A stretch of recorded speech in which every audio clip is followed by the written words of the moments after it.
Hi, this is Vishal. So, continuing with the part 2 of our introduction to ethics series.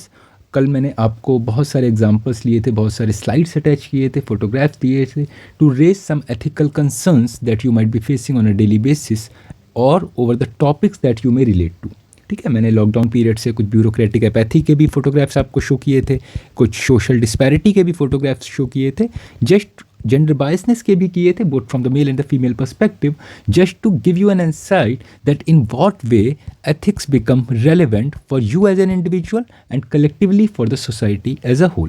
Okay, so now today onwards in the second part we will be continuing with the origin of the ethics. कुछ हम ऐसे दर्शन शास्त्रियों की बात करेंगे जिन्होंने ethics की कुछ basic definitions दी. मैं लैंग्वेज को फिर से बोल रहा हूँ, बाइलिंगुअल ही रखूँगा ताकि अगर आपको कोई प्रॉब्लम मतलब आती है तो आप कमेंट सेक्शन में ड्रॉप कर सकते हैं. मैं मोनोलॉग भी कर सकता हूँ, मतलब I can use the monolingual, I can go for that also, but to make the lecture plan like a bit comfortable and so that you may relate to also. So let's move forward. तो Aristotle जो कि प्लेटो के शिष्य थे, और प्लेटो किसके शिष्य थे? सुकरात के शिष्य थे. यानी अगर मैं आपसे कहूँ कि ethics as a discipline, okay, ethics as a discipline का ओरिजिन कहाँ से हुआ? क्या वो इंडिया से हुआ, या क्या वो यूरोप, या आप कह सकते हैं ग्रीस, ग्रीको रोमन या ग्रीस से हुआ, रोमन साम्राज्य, ग्रेको साम्राज्य से हुआ? तो देखिए, यहाँ हम एथिक्स एज अ डिसिप्लिन की बात कर रहे हैं. मैंने पहले ही आपसे कहा था कि वेस्टर्न कंट्रीज़ यानी कि यूरोपियन कंट्रीज़ में हर चीज़ को डिसिप्लिन के तौर पे पढ़ने का बड़ा शौक है. पब्लिक एडमिनिस्ट्रेशन, लोक प्रशासन. क्या कौटिल्य के टाइम पे लोक प्रशासन नहीं एग्जिस्ट करता था? During the period of Kautilya did public administration didn't existed, और बीट द इंटरनल सिक्योरिटी और द फॉरेन पॉलिसी? क्या चाइना में ब्यूरोक्रेसी जैसा कोई सिस्टम नहीं था, या फ्रांस में नहीं था? तो क्या कारण है कि वुडरो विल्सन को फादर ऑफ पब्लिक एडमिनिस्ट्रेशन कहा जाता है, जिन्होंने somewhere in the 1860s, 1870s और 1880s he wrote a paper on the study of public administration? तो क्या लोक प्रशासन का अध्ययन उससे पहले होता ही नहीं था, या पहली बार जीवन में लोगों ने लोक प्रशासन या पब्लिक एडमिनिस्ट्रेशन सुना? ठीक वैसे ही क्या एथिक्स या नैतिकता के बारे में आपने कभी सुना ही नहीं था? क्या हमारे धर्मशास्त्रों में, क्या हमारे उपनिषदों में, क्या हमारे उपवेदों में या वेदांत दर्शन में नैतिकता की कोई बात ही नहीं की गई? महाभारत का एक शांति पर्व है, ठीक है, जिसमें जो भीष्म पितामह हैं वो युधिष्ठिर और अन्य पांडवों से समय समय पर संवाद करते हैं जब वो अपनी मृत्यु शैया पर लेटे थे, बाणों की शैया पर लेटे थे. और शांति पर्व जो है आपका महाभारत का, उसको आप अगर एपिक्स के पर्सपेक्टिव से देखें, एपिक्स आपको पता ही है, रामायण, महाभारत, और अगर साउथ में देखें आपको तो मणिमेखलई और आपका शिलादि परिक्रमण, ये दो वहाँ साउथ के बाइबल बोले जाते हैं या एपिक्स बोले जाते हैं, और हमारे यहाँ रामायण या महाभारत चलता है. एपिक्स मतलब महाकाव्य. तो यहाँ से क्या आपको नैतिकता नहीं मिलती है, एथिक्स की कोई प्राप्ति नहीं होती. और आपको पता है रामायण या महाभारत का compilation somewhere post modern period में हुआ था. कुछ का कहना है शुंग के पोस्ट काल में हुआ होगा, या कुछ गुप्त काल भी उसको मान के चलते हैं, उस पर कोई ऑथेंटिसिटी नहीं क्लेम हुई है. We are talking about the compilation, ठीक है. तो बात यह है कि हम ये क्यों कह रहे हैं कि एथिक्स एज अ डिसिप्लिन की शुरुआत जो है वो सुकरात, कहाँ पे गया, एरिस्टोटल या इनके गुरु जो थे प्लेटो, या फिर सुकरात के द्वारा की जाती है. तो what are the reason that ethics as a discipline was first study? क्योंकि इन्होंने कुछ कठिन कठिन से शब्द दिए. जैसे अगर आप देखेंगे कि अरिस्टोटल ने 2 ट्रीटाइज लिखी थी, 2 मतलब उन्होंने भाष्य लिखे थे, रचनाएं लिखी थी, नाइकोमियन एथिक्स और द यूडेमियन एथिक्स. आपको बहुत ज़्यादा क्लिष्ट भाषा में जाने की ज़रूरत नहीं है, मोटी मोटी चीज़ नज़र मार लीजिए. बात क्या है, आपको बस इतना पता होना चाहिए कि अरिस्टोटल का एथिक्स यानी कि नैतिक शास्त्र या नैतिकता को लेकर क्या पर्सपेक्टिव था. क्या वो राइट्स और ड्यूटीज़ को एथिक्स मानते थे, क्या वो वर्च्यूज़ को मानते थे, या फिर कोई ऐसी चीज़ थी इन तीनों के अलावा? जैसे मैंने कहा, ड्यूटीज़, ऑब्लिगेशंस, राइट्स, अधिकार, वर्च्यूज़, इनके अलावा भी क्या कोई चीज़ हो सकती है, हैप्पीनेस, जो एथिक्स से रिलेट करे? कल हमने एक बात की थी, कल के लेक्चर में, लीडिंग अ गुड लाइफ. और गुड लाइफ का मतलब सिर्फ मॉनेटरी लाइफ से नहीं है, एक ऐशो आराम भरी जिंदगी से नहीं है, अब वर्चुअस लाइफ से है. तो was ethics somewhere related to a virtuous और a good life? Was it something about the duties and the obligations, जिनके फुलफिलमेंट करने पे आपको एक सेल्फ सेटिस्फैक्शन मिलता है, आपको लगता है हाँ मेरा मानव जीवन जो है वो धन्य हो गया, self satisfaction kind of a thing. तो आप देखिए अरिस्टोटल का पर्सपेक्टिव क्या था. इन्होंने 2 शब्दों का प्रयोग किया है, द यूडिमियन एथिक्स और नाइकोमियन एथिक्स, और दोनों में ही एक चीज़ निकल के आती है, टा एथिका. आपको इससे मतलब नहीं होना चाहिए. राइटिंग्स अबाउट द कैरेक्टर, यानी कहीं ना कहीं जो अरस्तु थे या अरिस्टोटल थे वो चरित्र निर्माण की बातें कर रहे थे. उन्होंने कहा जो यूडेमी एंड एथिक्स थी, it was more relating to characters. These two works cover more और less the same ground beginning with the discussion of यूडेमोनिया।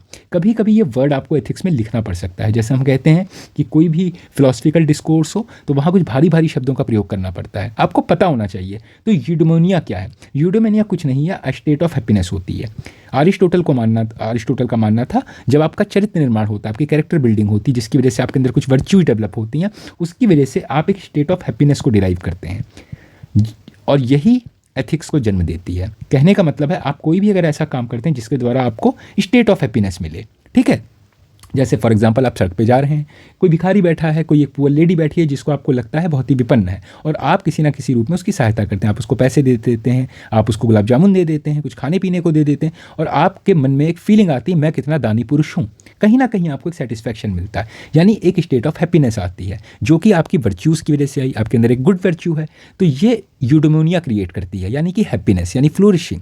It turns to the examination of the nature of merit, virtue, excellence and the character traits that the human being need in order to live life at its best। यानी Aristotle का कहना था कि अगर आपको जीवन को एक बेस्ट वे में जीना है, यानी गुड लाइफ को जीना है, तो आपके अंदर चरित्र निर्माण होना चाहिए, अच्छा कैरेक्टर होना चाहिए, जिसके चलते आपके अंदर कुछ वर्च्यूज डेवलप होंगी। और यही वर्च्यू जब आप इनका पालन करते हैं तो कहीं ना कहीं आपको एक स्टेट ऑफ हैप्पीनेस डिराइव होती है, और यही आगे चल के एथिक्स को जन्म देती है। यानी अगर आप कोई भी ऐसा काम करते हैं, अरिस्टोटल के अनुसार, if you are doing an act or a conduct that flourishes happiness inside you, आपके अंदर एक खुशी का जन्म देती है। It is basically a state of happiness because of your character और the virtues that are built inside you, it leads to a situation of ethics. और कोई भी ऐसा काम जो आपके अंदर हैप्पीनेस को जन्म नहीं देता है, जैसे अगर आप कहीं जा रहे हैं और किसी अंधे भिखारी के कटोरे से आपने 20 रुपये का नोट उठा लिया, तो आपको हो सकता है थोड़ी देर के लगे कि मैंने 20 रुपये कमा लिए, लेकिन कहीं ना कहीं आपकी अंतरात्मा आपको कचोटेगी। एक तो वो बेचारा अंधा था, ऊपर से भिखारी था, जैसे तैसे वो 20 रुपये पा गया था, आपने उसके भी चोरी कर ली। चोरी अपने आप में एक क्राइम है। Stealing is itself a crime, but stealing from a beggar is the worst form of the crime। मतलब चोरी अपने आप में तो समस्या है ही, लेकिन वही चोरी अगर आप एक रईस के वहाँ करते हैं, अमीर के वहाँ करते हैं, एक गरीब की मदद करने के लिए, तो उस चोरी की इंटेंसिटी या उसका नेचर थोड़ा सा कम हो जाता है। तो जब आप एथिकल पर्सपेक्टिव से देखेंगे तो कभी कहीं ना कहीं आप उस स्टीलिंग को जस्टिफाई भी कर सकते हैं। लेकिन अगर वही चोरी आपने गरीब भिखारी के कटोरे से की है 20 रुपये की, ठीक है, जस्ट किसी भी रीज़न से की हो, लेकिन एक तो अंधा है, ऊपर से भिखारी, ऊपर से सड़क पर भीख मांग रहा है, आप उससे भी पैसे चुरा रहे हैं, तो स्टीलिंग अपने आप में एक बहुत बुरा एक्ट बन जाता है, और कहीं ना कहीं ये एक दुख का कारण बनेगा, आपकी अंतरात्मा को कचोटेगी। तो जस्ट ये रिवर्स केस हो जाता है, यानी ये एक्ट एक नॉन एथिकल एक्ट हो जाएगा। यानी कोई चीज़ अगर आपको हैप्पीनेस देती है, स्टेट ऑफ हैप्पीनेस यानी यूडेमोनिज्म को क्रिएट करती है, फ्लोरिशिंग और happiness, which is achieved as a result of human choice in search of excellence and the good life. तो ये एथिक्स को जन्म देगी, और इसके विपरीत की कोई भी चीज़ होगी तो वो दुख का निर्माण करेगी और नॉन एथिक्स या अनएथिकल बिहेवियर को जन्म देगी। ओके, मैंने एक फोटो अटैच की है, something about the eudaimonia, the good for a human life, it deals with happiness, living well and faring well, flourishing. जैसे फूल होता है ना, तो वो क्या करता है? फ्लोरिश करता है, ग्रो करता है, अपनी सुगंध से आसपास के एनवायरनमेंट में खुशबू फैलाता है, और वही एक कूड़ा होता है, जहाँ पड़ा होता है वहाँ आसपास में दुर्गंध फैलाता है। तो आपको फूल बनना है, फ्लोरिश करना है, आसपास में खुशहाली को फैलाना है। It will lead to a virtuous life. मरने के बाद आपको लगेगा कि मेरे मरने के बाद मैंने कुछ अच्छा किया, that kind of the thing. So eudaimonia is not basically a state of mind, but it relates to the activity of living. जिस तरह से आप जीते हैं, ये आसपास फ्लोरिशिंग करती है, खुशियाँ उत्पन्न करती है। It is not subjective but objective, it can not be change but relates to life as a whole. ज़्यादा डिटेल में जाने की जरूरत नहीं, बस इतना समझ लीजिए, फ्लोरिशिंग, खुशहाली, ये सारी चीज़ें यूडेमोनिया से क्रिएट होती हैं। इसका जनक कौन था, या इस शब्द को देने वाला व्यक्ति कौन था? अरिस्टोटल था। ना ही सुकरात थे और ना ही प्लेटो थे, क्योंकि सुकरात ने अपने जीवन में तो कोई किताब लिखी नहीं, वो तो लिखने के ही विरोध में थे। उनका मानना था कि मनुष्य जब लिखना शुरू कर देगा तो सोचना बंद कर देगा। लेकिन उनके शिष्य जो प्लेटो हुए, उन्होंने एक बहुत ही अच्छी बुक लिखी जिसका नाम था रिपब्लिक। और republic was not about the democracy और elected head of the state, it was about the political regulation. इसने काफ़ी हद तक कई बार इसकी तुलना जो है वो कौटिल्य से भी की जाती है, but it was more concern about roles and responsibilities of the king, the nature of the state should be there. और एक फिलोसफर किंग का कॉन्सेप्ट इन्होंने दिया था। एक फिलोसफर किंग होता है, that the king who is ruling like a state, he should be having a philosophical kind of the mindset, and not everyone should be entitled to vote. ये basically absolute democracy के खिलाफ हो जाते थे। इनका कहना था कि एजुकेट मतलब I mean the voters, they should be politically educated before participating in a democracy. Okay, खैर आगे चलते हैं। यही अरिस्टोटल जो यूडोमोनिया की बातें कर रहे थे, इन्होंने बड़ा ही प्यारा कोट दिया था एथिक्स के ऊपर। It is our choice of good और evil that determines our character, not our opinion about the good और the evil. For example, I am your teacher, okay, and in the comment section, और let's say for example if I am taking an offline class of yours, you come up with a question that, sir, I'm facing an ethical dilemma, okay, and you give me your opinion about it. I'm a teacher over here, I'm just preaching something like Gautam Buddha or let's say Vivekananda or something, and you are my disciple sitting over there. You might be facing some ethical dilemmas in your personal life. There might be a girl who might be facing some kind of the parental pressure at the home. There might be a boy who might be facing a similar kind of situation at the home, some parental pressure for the marriage, abandoning his studies to get indulged into the family occupation or a job, and you are coming with me like a query. Ki, sir, what are the ethical concerns? In what way should I act? Should I abide by the dictums of my parents? Because I am expected to respect the orders of my parents. मुझे अपने parents का सम्मान करना चाहिए, उनकी कई बातों का पालन करना चाहिए। लेकिन आपके माता पिता का, देखिए गलत वे में मत लीजिएगा, आपके पेरेंट्स का दृष्टिकोण आपके समय के दृष्टिकोण से काफ़ी अलग हो जाता है। हो सकता है आपके माता पिता की परवरिश एक अलग माहौल में हुई और उन्होंने आपकी परवरिश एक अलग माहौल में की है। हो सकता है उनके घर पे ऑथोरिटेरियन माहौल रहा हो और उन्होंने आपको अपने घर पे एक डेमोक्रेटिक माहौल दिया है, इसीलिए आपकी विचारधारा और आपके पेरेंट्स की विचारधारा में अंतर होगा। मेरे फादर हैं, तो मेरे फादर को बहुत ही कम एज पे उनके फादर ने, माई ग्रैंड फादर ने जॉब करने के लिए कंपल्स किया, not because of some monetary obligation, but उनका मानना था लड़के की शादी कर दो, लड़का जिम्मेदार अपने आप हो जाएगा, अपने आप फाइनेंशियल सस्टेन करना सीख जाएगा, that kind of the thing. उनको बड़े ही ऑथोरिटेरियन माहौल में रखा गया। तो यही शायद एक रीज़न था कि कभी कभी उल्टा भी होता है कि जिनके साथ जो बीतती है वो बच्चों के साथ भी वही करते हैं, कभी कभी जस्ट अपोजिट हो जाता है। तो उनका ये मानना था कि जो फ्रीडम उनको नहीं मिला वो अपने बच्चों को देंगे, तो उन्होंने हमारा पालन बहुत ही डेमोक्रेटिक माहौल में किया। इसीलिए हमारे घर पे क्वेश्चनिंग या क्वेरी करने की एक हैबिट हम लोगों को हो गई है। Not necessarily every time we abide by our parental dictums. Every time my parents are asking me to do something, I used to question them based on my rationality. So it's not about disrespecting them, but I am using my scientific temper. Sometimes हो सकता है मेरी ideological thinking उनसे कुछ अलग हो, but मैं ये कहानी आपको नहीं बता रहा हूँ। I want to say that giving an opinion is a very easy job. जैसे कि अरिस्टोटल कहते हैं, it is our choice of good और ईविल। गुड और ईविल यहाँ पे आप बैड भी लिख सकते हैं, but he wanted to segregate between something good मतलब virtuous and evil that is non virtuous, जिसको नहीं करना चाहिए, है ना। सैटन से रिलेट कर सकते हैं आप। गुड मतलब that is creating a good effect. तो हमारी जो चॉइस होती है गुड और ईविल के बीच में, सही और गलत के बीच में, ये डिटरमाइन करती है हमारे चरित्र को, ठीक है, ना कि हमारा ओपिनियन गुड या इविल के बारे में। कई बार क्या होता है, इस तरह के कोट्स को क्वेश्चन फॉर्मेट में एग्जाम में पूछ लिया जाता है, इसलिए मैं आपको उसके लिए भी तैयार कराना चाहता हूं। तो आप इस पॉइंट को नोट कर सकते हैं, स्क्रीनशॉट ले सकते हैं, and try to write some 12 marks of answer on that, like limited in around 150 words. 150 शब्दों में इस कोट के ऊपर अपने शब्दों में एक आंसर लिखने की कोशिश करेंगे। आप आंसर कुछ इस तरीके से लिख सकते हैं, मैं थोड़ा सा आपको गाइड कर सकता हूँ, बाकी आप पर डिपेंड करता है, सबके आंसर अपने आप वेरी हो जाते हैं। It is our choice of the good and evil. That means it is our act or conduct. Okay? Not simply that determines our character, जो कि हमारे चरित्र का निर्धारण करता है। Not our opinion about the good and evil. देखिए, opinion देना बहुत आसान है। मैंने भी आपसे कहा था, आप मेरे पास कोई भी क्वेरी लेके आई, मेरे पास उसका एक समाधान होगा। मैं कोई ना कोई जवाब जरूर आपको दे दूंगा कि भैया ऐसे कर लो, वैसे कर लो। तो आप वगैरह सर बोलना बहुत आसान है, जब अपने पे बीतती है तो पता चलता है। और ये आपकी बात बिल्कुल सही है। ओपिनियन देना आपके चरित्र का निर्धारण नहीं करता है, बल्कि उस सिचुएशन में आप एक्ट कैसे कर रहे हैं। कई बार मेरे पास कुछ लड़कियां आती हैं, वो कहती हैं सर मैं किसी से प्यार करती हूँ, कॉलेज टाइम से सिविल्स की तैयारी भी हम लोग साथ करने आए थे, now I am love with the partner of mine, but the problem is that we both belong to some different caste और some different religion and our parents are deciding to marry in a different condition. तो मेरा यही कहना होता है कि देखो यार, कॉम्पेटिबिलिटी देख लो। आप शादी के लिए मेरे हिसाब से लव एंड अफेक्शन होना ज़्यादा जरूरी है, क्योंकि अगर आप कहते नहीं है unknown devil is better than an unknown one, ठीक है। शादी अपने आप में ही गैम्बल होता है। आप किसी, आई एम नॉट प्रोवोकिंग यू और लाइक इंसाइटिंग यू और anything, I am just giving you my opinion, है ना। तो वही मैंने कहा ना कि ओपिनियन देना बहुत आसान है गुड या इविल के बारे में। तो मैं देख रहा हूँ मैरिज की सस्टेनेबिलिटी, ठीक है, कि कल को आपकी मैरिज चल पाएगी या नहीं। आपने किसी अननोन से शादी कर ली। कई आप केसेस सुनते हैं कि एक लड़का था IAS ऑफिसर, ज्वाइनिंग के 5 साल बाद उसने सुसाइड कमिट कर ली और उसने एक सुसाइड वीडियो बनाया। ये मैं रियल केस आपको बता रहा हूँ, यूपी का ही केस हुआ था। उसने कहा मैं काफ़ी इंट्रोवर्ट टाइप का आदमी हूँ, मेरी जो वाइफ है वो काफ़ी एक्सट्रोवर्ट है, हमारे बीच में मैरिटल कॉम्पेटिबिलिटी नहीं बन पा रही है, तो that's I am committing the suicide. आपको सुनने में लगेगा बहुत आसान है, हमारी सोसाइटी की रियलिटी यही है। कई बार ऐसा क्या होता है कि डाउरी के चलते हुए ओके।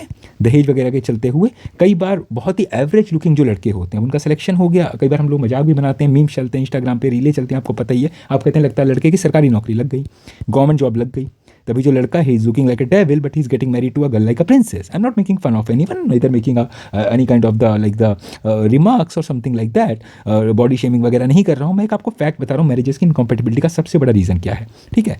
तो हमारे यहाँ शादियाँ तो गवर्नमेंट सर्विस के फैक्टर पे हो रही हैं, लव अफेक्शन जैसी चीज़ तो है नहीं।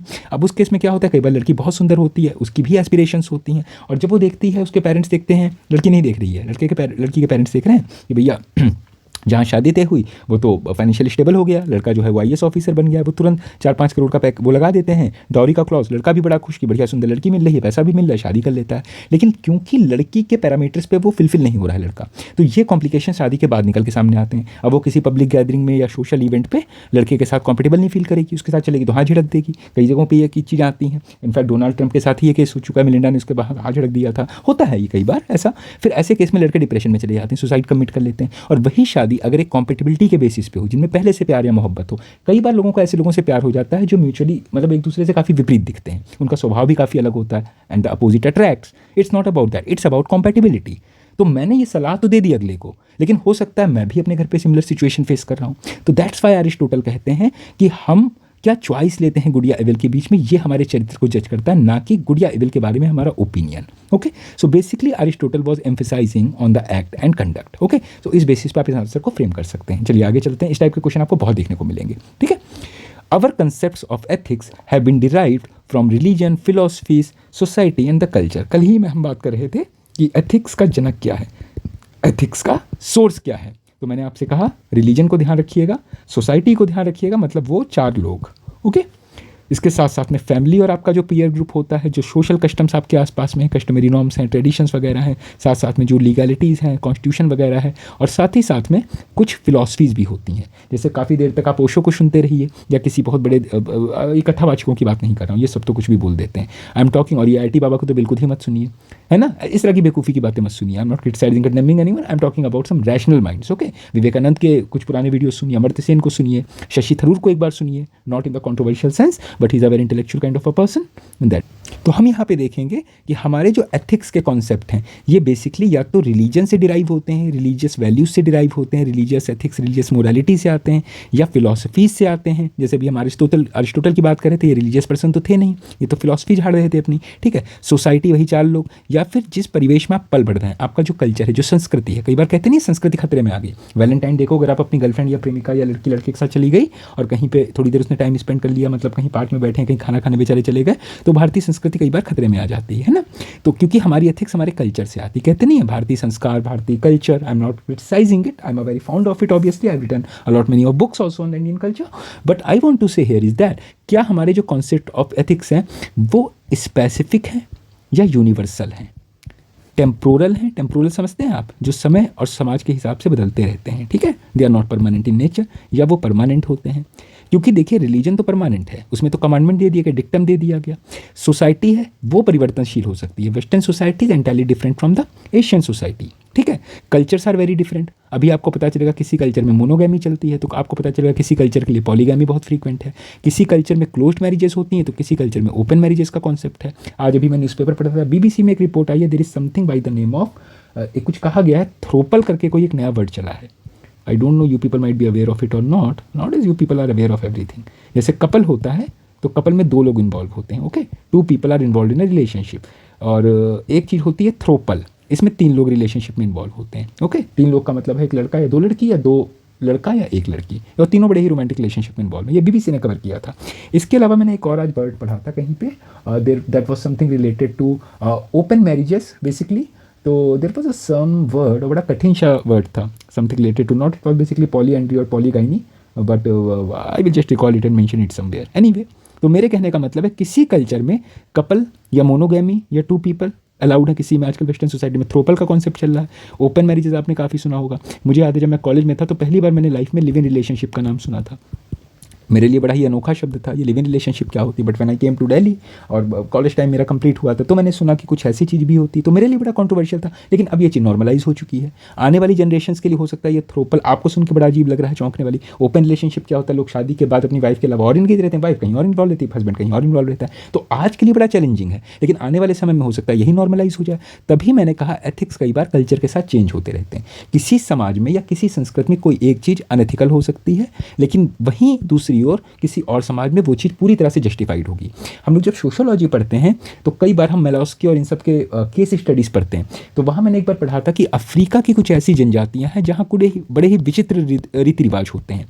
अब में से कुछ सोशोलॉजी के विद्यार्थी होंगे, आपको पता ही होगा there are very some strange customs and traditions in many of the African tribes. जहाँ पे जब शादी होती है तो जो इनिशिएशन करने के लिए ब्राइड ग्रूम की जगह पे ब्राइड ग्रूम का फादर इन्वॉल्व होता है। कई ऐसी सोसाइटीज़ होती हैं जहाँ पे मैरिज का इंस्टीट्यूशन ही नहीं एग्जिस्ट करता है। ओके, कई जगह पे नॉर्थ इंडिया में आपको पता है there is a concept by the name of patriarchy, और ये पैट्रियार्की पैट्रीलिनियल के कॉन्सेप्ट से आता है। ठीक है, पैट्रीलिनियल का मतलब होता है जहाँ पे जो ट्रांसफर ऑफ प्रॉपर्टी होती है वो पुरुष से पुरुष पे जाए, मतलब मेरे ग्रैंडफादर से मेरे फादर को मिलेगी, मेरे फादर से मुझे मिलेगी, और वही अगर मेरी नानी से मेरी मदर को मिले और मेरी मदर से मुझे मिले मी, तो it will be known as matrilineal concept. It is patrilineal. तो because of this patrilineal concept of transfer of property there is a system by the name of patriarchy. भाई जिसके खानदान से पैसा आ रहा है, प्रॉपर्टी आ रही है, उसी का तो रौला चलेगा, है ना।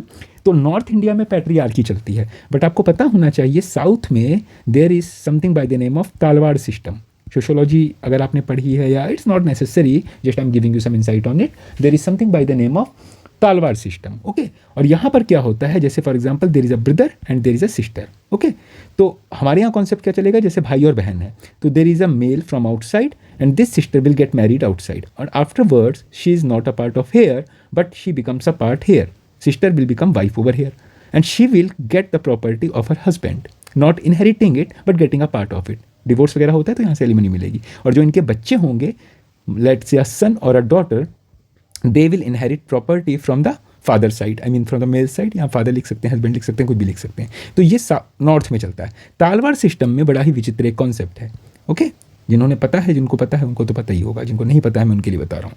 Okay, let's say there is a brother and a sister. Now what happens, they believe in a concept that the two cannot be separated. Okay, since they are siblings, they are sharing a kind of a conjugal relationship. Conjugal मतलब होता है blood relationship. अब यहाँ पे क्या होगा, there is a man outside. अब obvious सी बात है, भाई बहन आपस में कॉपुलेशन तो कर नहीं सकते हैं, बच्चे भी नहीं पैदा कर सकते हैं। तो ये जो मेल होगा इसकी शादी से इसकी सिस्टर से होगी, फीमेल से होगी। But this sister won't move to the house of this particular male. होगा क्या कि ये मेल ही will be a frequent visitor to their family. He will perform all the obligations of a husband and everything, and a child will be born. Okay, let's say a child X or a Y may be born. और ये जो child होगा अपने father से property को trace नहीं करेगा, वो अपने मामा से प्रॉपर्टी को ट्रेस करता है. इस कॉन्सेप्ट को मैट्रीलिनियल कॉन्सेप्ट कहेंगे. ये जो बहन होती है हमेशा जीवन भर अपने भाई के साथ रहती है. हस्बैंड सिर्फ अपनी ड्यूटीज़ करने आता है, ठीक है, हस्बैंड की कोई रिस्पॉन्सिबिलिटी नहीं होती है. और मेरा एक फ्रेंड है केरला का, he was telling me that it was till very late it was practised among the Namboodiri Brahmins and all. तो ये कॉन्सेप्ट एक्चुअली में परशुराम की वजह से आया था. परशुराम ने वहाँ पर एक गुरुकुल शुरू किया था, where he was providing some kind of the martial kind of training to some of the children, और उनको मैरिज करना अलाउड नहीं था. तो they were practising this kind of the concept without marrying. They were visiting and creating some babies and everything like that. तो कलारा पट्टू आपने सुना ही होगा, कलारी पट्टू, वो यहीं की देन है. तो ये सिस्टम उस वजह से आया. तो मेरे कहने का मतलब है, आप देखेंगे नॉर्थ और साउथ के विवाह के मैरिज के कॉन्सेप्ट में कितना डिफरेंस है. तो क्या आप ये कह सकते हैं कि इस तरह की व्यवस्था जो मैंने भी आपको बताई, ये अनएथिकल व्यवस्था है आपके समाज के लिए, उत्तर भारत के समाज के लिए बड़ी ही ये अनैतिक व्यवस्था हो सकती है कि आपने हस्बैंड को क्या बना दिया, फ्रीक्वेंट विजिटर का मतलब क्या है, ठीक है. लेकिन साउथ में यही व्यवस्था चल रही थी, रिसेंटली बंद हो गई है, ठीक है. एक और आपको बड़ा ही इंटरेस्टिंग कस्टम बनाता हूँ, आपने उसके बारे में सुना होगा. There was a concept in the South Indian temples, आपको पता ही है, जहाँ से भरतनाट्यम का ओरिजिन हुआ था, देवदासी सिस्टम.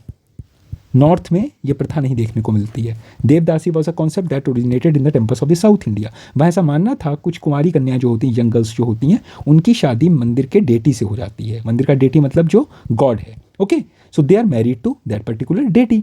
अब ये जो होंगी उसकी केयर टेकिंग करेंगी, मंदिर की साफ सफाई करेंगी, उनके एंटरटेनमेंट के लिए डांस करेंगी. That emerge in form of the Bharatanatyam. And they were not allowed to marry anywhere else. इस पे बहुत ही इंटरेस्टिंग साउथ में मूवी बनी थी अभी, आई थिंक नैनी था उसमें, और उसका नाम था श्याम सिंगा रॉय करके, और वो बड़ी इंटरेस्टिंग, वो बड़ी सुंदर सी लड़की है जो अभी रणबीर कपूर की वो रामायण बन रही है, उसमें भी एक्ट्रेस है, Sai Pallavi I think she was the actress over there. तो they highlighted the whatever the undignified things that were associated to the institution of the devadasi. तो देवदासी साउथ इंडियन टेम्पल्स में चलता है, वहाँ के लिए कंप्लीटली एथिकल है, लेकिन नॉर्थ में अगर ऐसी कोई चीज़ प्रैक्टिस होगी तो उसको नाम बदल के उसका प्रोस्टिट्यूशन दे दिया जाएगा उसका नाम। ओके, क्योंकि जो टेम्पल का जो प्रीस्ट होता था कई बार वो इन देवदासी को प्रोस्टिट्यूशन में या ह्यूमन ट्रैफिकिंग में इन्वॉल्व कर देता था। सुप्रीम कोर्ट में एक केस चला, फिर फाइनली सुप्रीम कोर्ट ने कुछ अपने वर्डिक्ट को रिजर्व कर दिया, उसके बारे में थोड़ा पढ़ लीजिएगा, ठीक है। ये सोशियोलॉजी में बड़ा ही बर्निंग कॉन्सेप्ट रहा था, ठीक है, इस पर कई बार क्वेश्चन भी पूछे गए हैं। एनीवे, ज़्यादा डिटेल में जाने की बजाय हम थोड़ा सा फोकस करते हैं जहाँ पर हम थे। So basically ethics are the fundamental notion of the ethics, they vary and they are determined by the religion, philosophy, society and the culture. ये अब तक आपको क्लियर हो गया होगा, ठीक है। और the fundamental notion of ethics, what are they? Right and wrong, okay, right and wrong, duties, the good and the bad and the nature of which it investigates. अब एक एक लाइन तो मैं एक्सप्लेन कर नहीं पाऊंगा, मैं आपको बेसिक एसेंस बताता चलता हूँ, क्योंकि मैंने बहुत मेहनत से नोट्स बनाए, आपको पीडीएफ में अवेलेबल हो जाएंगे। I am just going to the essence and the insight of it, okay, जो समझने में मुश्किल हो। Ethics is concern with the nature, object, faculty and the standard of the moral judgements. अब आप ये वर्ड मोरल बार बार देख रहे होंगे तो चैलेंज आ रहा होगा कि एथिक्स और मोरल क्या एक होते हैं या अलग होते हैं, ठीक है, ये आगे थोड़ा सा देख लेंगे। मोरल जजमेंट्स यानी कुछ ऐसे जजमेंट या आपने कुछ ऐसे डिसीजंस लिए हैं जो मोरालिटी पे बेस्ड हैं, यानी कि कहीं ना कहीं नैतिकता पे बेस्ड है, नैतिकता पे आधारित है। They are accompanied by the moral sentiments, feeling of the approval और disapproval, remorse and the like. इसका मतलब क्या है? देखिए, आप अपने जीवन में जब कोई निर्णय लेते हैं तो कई बार आप देखेंगे आपको क्या होगा, आपने ले तो लिया है लेकिन आपकी अंतरात्मा उसको डिसअप्रूव कर रही होगी, कहती नहीं यार ये गलत ले लिया। हो सकता है सोशल प्रेशर में आके किसी माँ बाप ने अपनी बेटी की शादी जबरदस्ती उसकी मर्जी के खिलाफ कर दी, अंदर ही अंदर उनको दुख हो रहा है, तो आपको खुद पता होना चाहिए ये एक अनएथिकल काम हो गया। यानी किसी काम को करके अगर आपकी अंतरात्मा रो रही है, अंतरात्मा दुखी हो रही है, वो अप्रूव ही नहीं कर रही है उस चीज़ को, there is a feeling of disapproval, तो it may be unethical. But if you are doing an act that may be socially constrained by the society, लेकिन आपकी आत्मा ये कह रही है कि नहीं यार ठीक किया मैंने, ठीक है। कई बार आपने शायद ये काम किया होगा, आपके घर के बाहर इमेजिन कर लीजिए कोई दरिद्र आदमी आता है और आपकी माता श्री या पिताश्री ने साफ साफ मना कर रखा है कि घर से कोई पैसा उठा के किसी को मत दे देना बिना पूछे, और आपके घर पे कोई नहीं है उस समय और आपके पास भी पैसा नहीं है, तो आप क्या करते हैं, आप किचन से जाते हैं और वहाँ कुछ पेस्ट्रीज, केक या कोई ऐसी चीज़ें रखी हैं जो शाम को पेरेंट्स ने अपने लिए ला के रखी हूँ, चॉकलेट्स रखी हूँ, आप उठा के उस आदमी को दे देते हैं। तो आपको पता है आप शाम को कूटे जरूर जाएंगे सरकत के लिए, क्योंकि शाम को आपके यहाँ पार्टी फंक्शन था तो कुछ सामान काफ़ी कॉस्टली था, चॉकलेट्स या कुकीज़ वगैरह फ्रिज में ला के रखे गए थे, लेकिन आपको लगता है कि शाम को कुछ फालतू के लोगों को बुला के सेलिब्रेशन करने से अच्छा कोई दरिद्र या कोई भिखारी सा आदमी या कोई बहुत ही नीडी आदमी मेरे दरवाजे पर खड़ा है, आपकी अंतरात्मा कह रही है मुझे इसकी हेल्प करनी चाहिए। मैं कूट चुका हूँ इस बार, मतलब इस बार की अभी जल्दी में ही कूटा था इसी हरकतों के चलते हुए एक बार, और आप भी मार खाए होंगे, कई लोगों के साथ ये चीज़ हो जाती है। तो आपने वो फ्रिज से निकाला या घर में कुछ ऐसा सामान था आपने उठा के दे दिया, आप शाम को पेरेंट्स हैं उन्होंने देखा फ्रिज में खाली मिठाई मंगाई थी बेचारों ने 10-10 हज़ार की 5-5 हज़ार की, शाम को फंक्शन होना है, पूरी नहीं लेकिन हाँ भी बड़ा शेयर आप बांट चुके हैं उसको। जैसे याद आता है कि आई थिंक ये नानक की ही मैंने किसी उसमें पढ़ा था कि उनके फादर उनको कुछ पैसे देते थे कि जाके व्यापार करो, और बेचारे आते थे जाके दान कराते थे और शाम को आते थे तो घर पर डांट खाते थे, ठीक है। तो कहने का मतलब है कई बार कुछ ऐसे एक्ट्स या कंडक्ट्स होते हैं जिसके लिए सोसाइटी या फैमिली आपको अप्रूवल नहीं देती, लेकिन उनको करने के बाद आपकी आत्मा बड़ी खुश हो जाती है, ठीक है। तो sometimes the moral judgments are accompanied by the moral sentiments, they give you a feeling of approval or disapproval, remorse and the like। कभी कभी कुछ काम करने पर बड़ा ही दुख होता है, कचोट देती है आत्मा, मतलब अनएथिकल काम है, ठीक है। कभी कभी प्रसन्नता होती है, मतलब एथिकल काम है। तो ये सारी चीज़ें एथिक्स में आप देखते हैं। Moral judgements are accompanied by the sense of duty, outness और the moral obligation, okay. Moral obligation मतलब कई बार क्या होता है कि आप सड़क पर जा रहे हैं, ठीक है, आपने देखा आपका इंटरव्यू हो या कुछ भी, आप चुपचाप जा रहे हैं, अचानक से गाड़ी वहाँ से निकलती है और किसी को ठोक के चली जाती है, ये आदमी घायल पड़ा हुआ है, तो आपको सेंस ऑफ मोरल ऑब्लिगेशन लगता है कि मैं इस आदमी को जानता नहीं, कुछ भी नहीं, बट मैं इसकी मदद कर दूँ। आप आसपास के किसी फार्मेसी वगैरह से जाके कुछ मतलब फर्स्ट एड वगैरह दे सकते हैं, वो दे देते हैं, आप एम्बुलेंस को तुरंत कॉल कर देते हैं, संभव हुआ तो कोई कैब वगैरह बुक करके आप खुद इसको हॉस्पिटल छोड़ देते हैं। तो sometimes your moral judgements are accompanied by a sense of your duty, some oughtness कि मुझे करना चाहिए, मोरल ऑब्लिगेशन, और यही चीज़ें आपको इंसान बनाती हैं, ठीक है, यही चीज़ें जो है एथिकल होती हैं। फिर आप आगे देखिए, when we perceive an act to be right we feel a moral obligation to do it. अभी मैंने कहा कि देखिए हर बार नैतिकता करने के लिए या फिर एक एथिकल काम करने के लिए आपको एथिकल फिलॉसफी पढ़ना जरूरी नहीं है। ये आदमी निरा अनपढ़ हो सकता है इसने जीवन में स्कूल का मुंह ना देखा हो, इसको नहीं पता सही या गलत क्या है, इसने जीवन में ना अरिस्टोटल का नाम सुना है, ना सुकरात का नाम सुना है, ना प्लेटो का नाम सुना है, विवेकानंद का नाम सुना है। ये सड़क पे जा रहा था, इसने देखा एक आदमी घायल पड़ा हुआ है, इसको कोई गाड़ी ठोक गई, हो सकता है गाड़ी में ठोकने वाला फिलॉसफी का प्रोफेसर रहा हो, लेकिन इसको क्लास लेने में देर हो रही है, उसने गाड़ी से ठोक दिया। मैंने कहा नहीं, कथनी और करनी में अंतर होता है। अब ये भाई साहब तो गाड़ी से ठोक के इसको चले गए क्योंकि इनको यूनिवर्सिटी में जल्दी पहुंचना था, नहीं जाते इनकी सैलरी कट जाती, इनको ये चिंता सता रही थी। तो no doubt out he may be a very learned person, he may be a very educated person, but he followed a hit and run case. Okay कई सेलिब्रिटीज़ के साथ ये होता है, हड़बड़ी में या नशे में धुत होंगे, रात की पार्टी का हैंगओवर नहीं निकला होगा। अब यहाँ पर एक निराश शिक्षित आदमी जा रहा है, इसने अपने जीवन में फिलॉसफी नहीं पढ़ी है, इसने जीवन में एथिकल थ्योरीज नहीं पढ़ी, इसे कुछ नहीं एथिक्स के बारे में पता है, इसे नहीं पता इमैनुअल कांट ने एथिक्स की क्या परिभाषा दी थी, या इमाम दुर्खिम ने क्या कहा था किसी चीज़ के बारे में, या फिर कांत ने क्या कहा था, या फिर प्लेटो या सुकरात ने क्या कहा था, किसी ने भी क्या कहा था। इसको बस एक घायल पड़ी बॉडी दिख रही है, इसे लगता है कि अगर इसे सही टाइम पे मैंने ट्रीट करवा दिया, कुछ ऐसा कर दिया, हेल्प कर दी, शायद इसका जीवन बच जाएगा। इसके लिए लाइफ बहुत ही प्रीशियस है, ठीक है। ऐसा नहीं है वो खाली आदमी था, ठीक है, हो सकता है ये भी किसी काम से मजदूरी करने जा रहा है, उसकी भी दिन की मजदूरी पूरी चली गई, लेकिन फिर भी ये आदमी एक इनर कंसाइज पे काम कर रहा है, अंतरात्मा की आवाज़ पे काम कर रहा है। यानी कि he was feeling an act of moral obligation.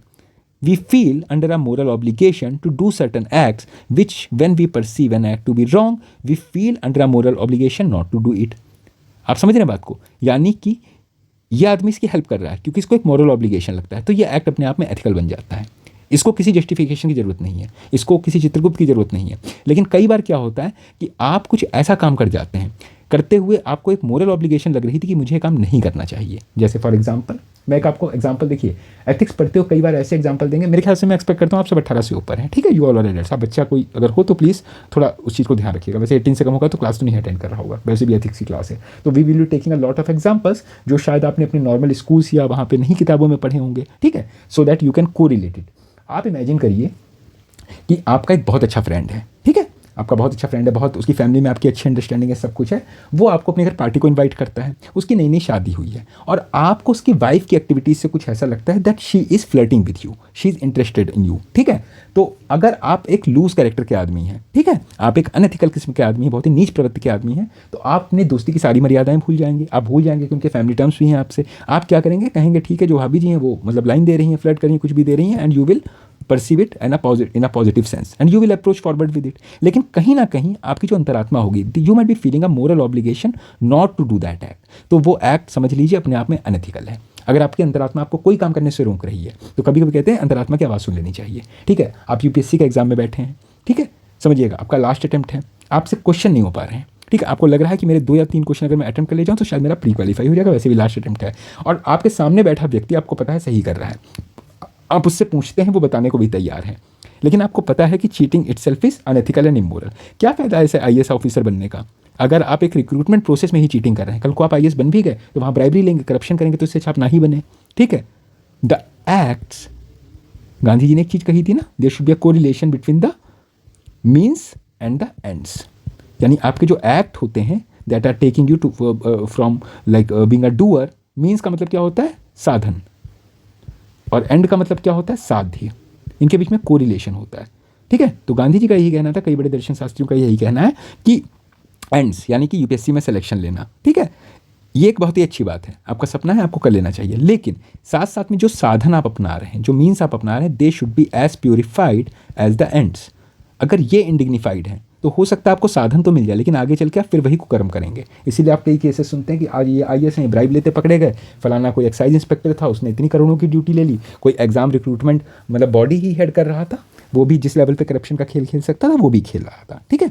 तो आप देखेंगे ethics has to account for this sense of duty और द मोरल ऑब्लिगेशन। यानी एक चीज़ आपको समझ में आ गई होगी, एथिक्स सिर्फ रेस्ट्रिक्शन नहीं लगाते हैं, ethics is not just about the regulation. जैसा कि मैंने कल के लेक्चर में कहा था कि एथिक्स एक व्यक्ति के व्यवहार पे on the conduct of individual, it is imposing many kind of regulations and restrictions through some various social institutions. Religion के माध्यम से, कस्टम के नाम से, ट्रेडिशन के नाम से ये किसी व्यक्ति की एक्टिविटीज़ में एक अवरोध लगाता है, फ्री विल के अगेंस्ट में अवरोध लगाता है। सो ethics is not just about regulation but also it is creates a sense of duty और अ मोरल ऑब्लिगेशन, जिसकी हमने इतनी देर से इतने एग्जाम्पलों में बात की, ठीक है। आप देखेंगे कुछ पॉइंट्स मैंने हाईलाइट किए हैं कि एथिक्स में हम और क्या क्या देखते हैं। What is the nature of moral obligation, what is the origin of moral obligation, what is the source of moral obligation, to whom are we responsible for our conduct. इन चीज़ों के बारे में थोड़ा सोचिएगा, ठीक है। आगे चलते हैं। एक बड़ा ही प्यारा कोट मुझे मिला था सुकरात का, तो आई हैव एडेड हियर, और कोई भी ऐसा कोट आ रहा है तो मैंने मज़े लेने के लिए या स्लाइड को सुंदर बनाने के लिए नहीं लगाया है। यूपीएससी में और स्टेट पब्लिक सर्विस कमीशन में क्वेश्चन पूछे गए हैं, ठीक है। क्वेश्चन कैसे होता है, कोट एंड कोट लिखा होगा और लिखा होगा गिवन बाय सुकरात्स, और यहाँ लिखा होगा इलेबोरेट, ओके, या क्रिटिकली एग्जामिन। समझ लीजिए, अगर इलेबोरेट लिखा है तो आपको स्टेटमेंट को सिर्फ एक्सप्लेन करना है। अगर क्रिटिकली एग्जामिन लिखा है तो हो सकता है इस स्टेटमेंट के प्रॉस भी हों और कॉन्स भी हों, तो आपको दोनों पर्सपेक्टिव लिखने पड़ेंगे। ठीक है, क्रिटिकली एग्जामिन या क्रिटिकली एनालाइज, हो ना, प्रॉस कॉन दोनों हो सकते हैं। तो सुकरात ने एक बड़ी ही प्यारी सी बात कही थी कि there is only one good that is knowledge and there is only one evil that is ignorance. क्योंकि सुकरात was a believer of knowledge, उसका ये कहना था देयर शुड बी एनलाइटमेंट। और यही सुकरात थे जिन्होंने ये भी कहा था कि I know that I know nothing. सुकरात का एक बड़ा फेमस सा कोट है, I know that I know nothing. इसका मतलब ये नहीं सुकरात कह रहे थे मैं ज्ञानी हूँ, इनके कहने का मतलब था कि the realisation of your ignorance, okay, the realisation of your ignorance is the first step towards the attainment of knowledge. जब आपको ये रियलाइज़ होगा कि मुझे कुछ नहीं आता है, तभी शायद आप ज्ञान प्राप्ति की ओर अग्रसर हो सकें। आप मेरी क्लास अटेंड करने जा रहे हैं और अगर आपने दिमाग में ये परसेप्शन ले लिया कि क्या ही पढ़ा रहे हैं, ये सब तो पंचायत में सुनने को मिल ही जाता है। मैं आपको पंचायत नहीं लगा रहा हूँ, I am just trying to give you some insight of the ethics in a very simplified form. When I'm writing a book, I'm using a lot of the jargons, I'm using a very complicated language, okay, because the book has to be written in such a way.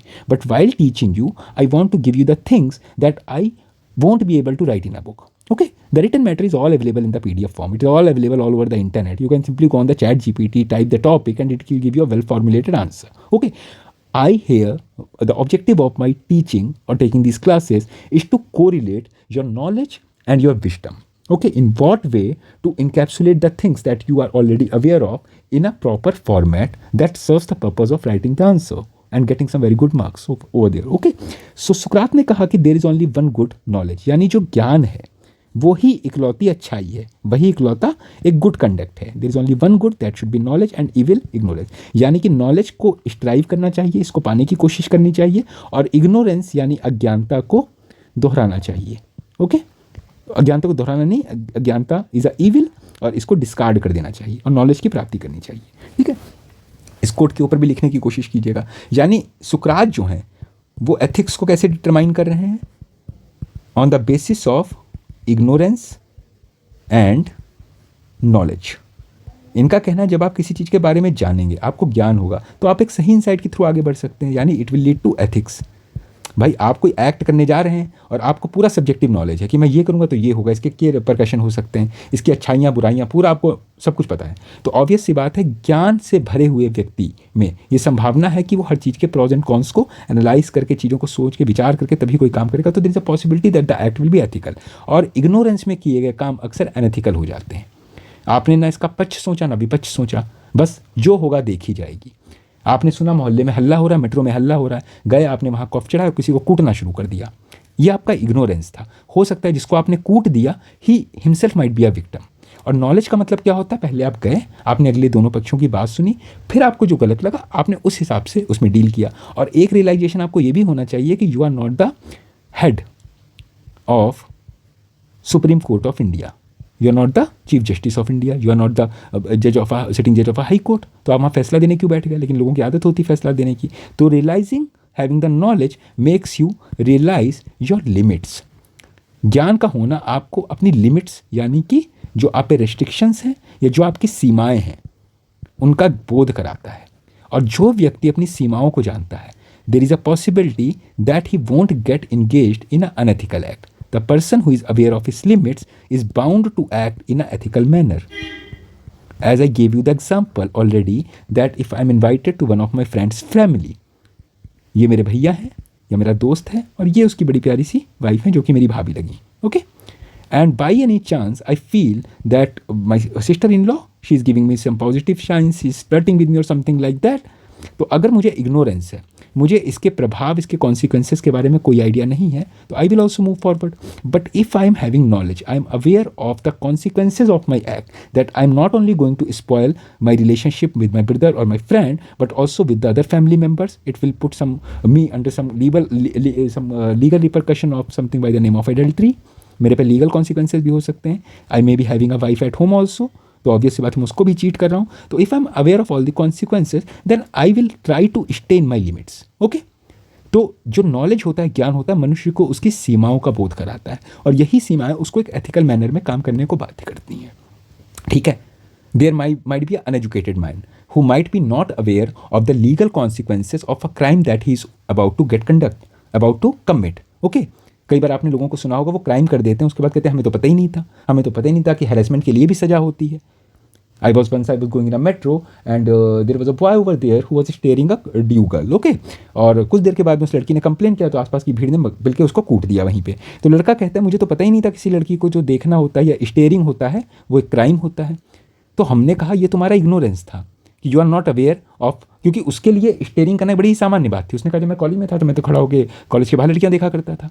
अब उसको बेचारे को ये नहीं पता है कि steering करना भी क्राइम है, मॉलेस्ट करना ही क्राइम नहीं होता है. ठीक है भाई. यूपी गवर्नमेंट ने एक ऑपरेशन रोमियो शुरू किया था जहाँ पे मुझे याद है, अब शायद बंद हो गया है, तो उन्होंने ऑपरेशन लंगड़ा भी शुरू किया है जिसमें वो ऐसे लोगों को पकड़ के उनकी टांगें तोड़ देते हैं, है ना. तो वो करने का रीज़न ही यही था क्योंकि लोगों को ये ज्ञान ही नहीं है कि स्टेयरिंग करना भी क्राइम है. वो तो आपको तब रियलाइज़ होता है जब आपके फैमिली मेम्बर को कोई स्टेयर करता है. ओके. तो नॉलेज का ना होना, इग्नोरेंस का होना मनुष्य के ऊपर जो सीमाएँ लगी हैं उससे उसे मुक्त कर देता है. तो आदमी वही काम करता है जो पागल करता है, बच्चा करता है. ठीक है. और नॉलेज आपके अंदर मर्यादाओं का, आपकी लिमिटेशंस का एहसास दिलाता है. आपको पता होता है कि कानून जैसी कोई चीज़ है, सड़क पे चलो तो हेलमेट लगा लो गाड़ी पे. ठीक है. लिमिट में रहो. तो आप एक एथिकल मेथड में ऑब्वियसली बात काम कर रहे हैं. तो शायद सुकरात का मतलब यही था कि there is only one good, that is knowledge. यानी ज्ञान जो है वो कहीं ना कहीं एक गुड क्रिएट करेगा, एक एथिक्स को क्रिएट करेगा. और जो इग्नोरेंस होता है वो कहीं ना कहीं अज्ञानता होती है, ईविल को परपेचुएट भी करती है. ज्ञानता जो होती है वो नुकसान भी करती है और साथ ही साथ में अनएथिकल बिहेवियर को भी बढ़ाती है. ठीक है. आप अपनी बालकनी में खड़े हो गए, चड्ढी में खड़े, हो सकता है नंगे ही खड़े. ऐसे कई केसेस है अमेरिका वगैरह में, वहाँ लड़के अपने बालकनी में खड़े थे, स्मोक कर रहे थे, ड्रिंक कर रहे थे. फिर उन्होंने कहा कि how it can be regarded as a indecency. मैं तो अपनी फिजिकल बाउंड्रीज में हूँ ना, मैं तो अपने घर में खड़ा हूँ, लेकिन दिक्कत क्या, पब्लिक डिस्प्ले में खड़े हैं. तो आप ये नहीं कह सकते हैं कि because I am ignorant of something I can commit any unethical act. Okay. चलिए आगे चलते हैं. Important definitions of the ethics by some eminent philosophers. Okay. आप फोटो में देखेंगे अरिस्टोटल और प्लेटो दोनों आपको दिख रहे हैं. ठीक है. तो ऑब्वियस सी बात है अरिस्टोटल हर जगह है क्योंकि इनको कहीं ना कहीं आप father of the discipline of ethics तो नहीं कह सकते, लेकिन हाँ सिस्टमैटिक स्टडी ऑफ डिसिप्लिन तो इन्होंने ही शुरू की थी, मतलब in the western notion. Okay. Aristotle आपको पता ही है किसके कंटेम्प्रेरी थे, अलेक्जेंडर के थे. जरा पढ़िएगा इसके बारे में. आप देखेंगे अरिस्टोटल ने किसके बारे में बात की थी, यूडोमोनिया के बारे में बात की थी. वहाँ he was talking about 3 things, virtues, happiness and character. इन्होंने यही तीन शब्दों का प्रयोग किया था, ये 3 कीवर्ड्स थे. तो यही चीज़ आपको यहाँ भी दिखेंगी. Ethics is the study of the character, habits and the virtues that enable us to lead a good life. ये गुड लाइफ भी इन्होंने बार बार यूज़ किया है. गुड लाइफ से इनका मतलब क्या था, वर्चुअस लाइफ से. जरूरी नहीं है कि आपको अरिस्टोटल की दी गई डेफिनेशन वर्ड बाय वर्ड शाब्दिक रूप से याद रहे, लेकिन आपको कीवर्ड तो पता ही होने चाहिए.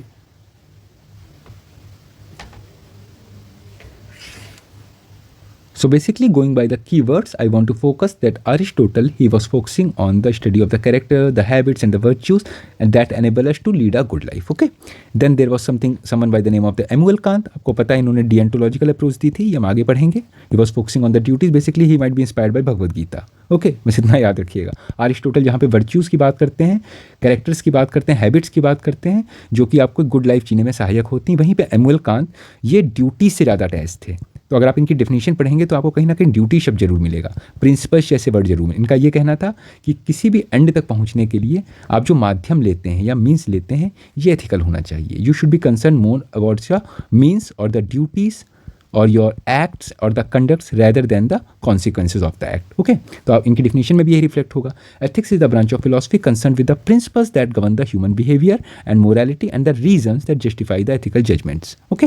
तो यहाँ कीवर्ड्स आपको यहाँ मिल चुके हैं ऑलरेडी, रटने की जरूरत नहीं, बस नजर मार लीजिए. रोशियो थे जिन्होंने सोशल कॉन्टैक्ट थ्योरी की थी, ये भी प्रिंसिपल्स की बात कर रहे थे कि ethics is the study of principles and the values that should guide a human behaviour to promote the common good and the social justice. मैंने कहा इन्होंने सोशल कॉन्टैक्ट थ्योरी दी थी तो कुछ सोशल जस्टिस जैसी बात जरूर करेंगे. कॉमन गुड यानी कलेक्टिव राइट्स की बातें कर रहे हैं. वही मैंने कल एग्जाम्पल दिया था ट्रेन वाला. ठीक है. कि आपको कहीं पहुंचना है इसके लिए आप ट्रेन नहीं तोड़ेंगे. ठीक है. और भी लोगों को सवारी करनी है. एक नीशे हुए थे तो इन्होंने कहा था कि ethics is an art of living a life that is true to oneself and that affirms and celebrates the individual will to power. John Stuart Mill, G S Mill जो थे, इनको आप जेरेमी बेथम का शिष्य तो नहीं कह सकते हैं, लेकिन हाँ दोनों को रिलेटेड हैं क्योंकि दोनों ही जो थे वो कॉन्सिक्वेंशलिस्ट अप्रोच से आते थे. मतलब एथिकल एक्ट वो हैं जिनके अच्छे कॉन्सिक्वेंसेस हों, that create greatest happiness for the greatest number of the people. बहुजन हिताय बहुजन सुखाय. तो जॉन स्टुअर्ट मिल जो थे वो जेरेमी बेथम से थोड़ा आगे बढ़ के बात करते थे, ये क्वालिटी पे चले गए थे. तो वही चीज़ की डेफिनेशन में आपको मिल जाएगी. देखिए लिखा भी है कि ethical acts are the studies of the principles and the values that guide the human behavior to promote the greatest happiness for the greatest number of the people. Okay, ये इनका एक यूटिलिटेरियन अप्रोच था, कॉन्सिक्वेंशलिस्ट approach था, यानी कोई भी ऐसा act जो ज़्यादा से ज़्यादा लोगों के लिए ज़्यादा से ज़्यादा सुख प्रोवाइड करे, greatest happiness for the greatest number of people. Okay, तो this was something about the definitions of the ethics. थोड़ा सा आगे चलते हैं, जो मैं ऑलरेडी आपको बता चुका हूँ, सोर्सेज ऑफ द एथिक्स. बस इसको एनकैप्सुलेट करते हैं कि एथिक्स यानी नैतिकता के स्रोत क्या क्या माने जाते हैं. ओके, नैतिकता आती कहाँ कहाँ से है. तो अगर हम यहाँ पे चलें तो हम देखेंगे नैतिकता सबसे पहले तो आती है रिलीजन यानी कि धर्म से. अगर मैं आपसे कहूँ कि रोज़ सुबह उठ के आपको 4 बजे नहा धो के एकदम साफ़ सुथरे होके सूरज को आचमन दे के, ठीक है, पूजा पाठ करके किताबों की पूजा करके पढ़ने बैठ देना चाहिए. आप कहेंगे तुम कौन हो मुझे ज्ञान देने वाले. मैं कहूँगा ये मैं नहीं कहता हूँ, ये एक धार्मिक किताब कहती है, ये आपके शास्त्रों और ग्रंथों में लिखा है. तो आप कहते हैं इसे करने से होगा क्या. मैं ये कहता हूँ आपसे कि आपको अपने माता पिता की बात माननी चाहिए, अपने गुरुओं की बात माननी चाहिए. You should respect your elders, teachers. वो अपने एक्सपीरियंस से जो भी कह रहे हैं, हो सकता है उनकी कुछ बातें गलत हो, लेकिन ये भी संभावना उनकी कुछ बातें सही भी होंगी. ठीक है, मतलब मैं बस आपसे कह रहा हूँ ये बात. अभी तो कॉन्ट्राडिक्ट भी हो जाएंगे आगे चल के. Ethics is a very subjective concept. तो आप मेरी हर बात में एक क्वेश्चन मार्क जरूर लगाएंगे. ठीक है, उस क्वेश्चन मार्क से बचने के लिए मैं एक सुपर स्ट्रक्चर बनाता हूँ. सुपर स्ट्रक्चर समझते हैं, एक ऐसी संस्था जो आपके ऊपर से थोप दी गई है. ठीक है, उस सुपर स्ट्रक्चर का नाम मैं देता हूँ एक super natural element. Super natural element मतलब एक डिवाइनिटी का एलिमेंट, वो जिसे आप देख नहीं सकते हैं. ये गॉड हो सकते हैं, ईश्वर हो सकते हैं, ईश्वरीय कमांडमेंट हो सकते हैं, ईश्वर का आदेश जिसको आप कह सकते हैं, या फिर ये कोई धर्मग्रंथ हो सकता है यानी कि स्क्रिप्चर्स. और मैं कहूँ वेद जो कि अपरुषेय हैं.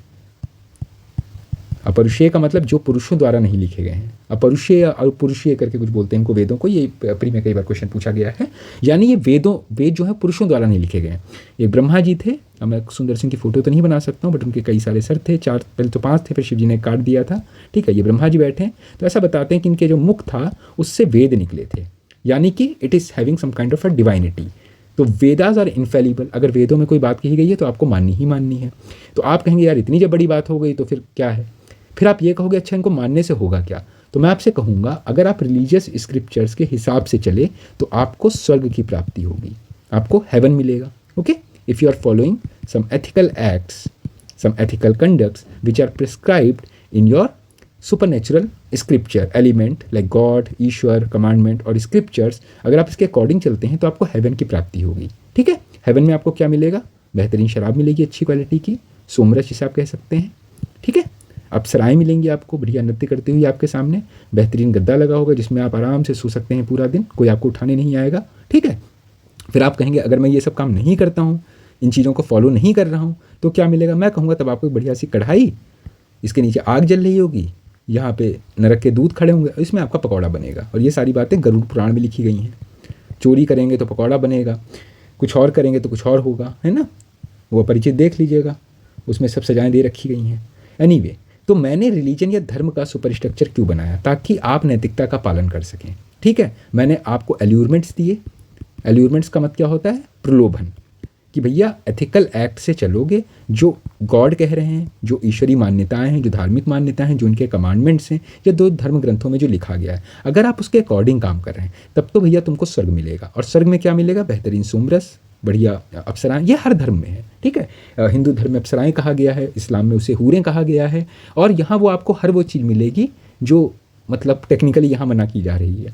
सो बेसिकली आप धरती पर एथिकल एक्ट इसलिए करिए ताकि हेवन में आप वो सब कर सकें जो यहाँ करने की मनाही है. There is a very good proverb on that also. Anyway, we are not going to subjective analysis of that, but you might be abiding to these things just because the Vedas are अपरुषेय. या जो भी धार्मिक ग्रंथ हैं आपका ये मानना है वो सुपर नेचुरल है, उन्हें किसी पुरुषों ने नहीं लिखा है. और यही सारा ज्ञान अगर ये मैं आपको देता, अगर मैं कहता कि आई am your teacher, okay,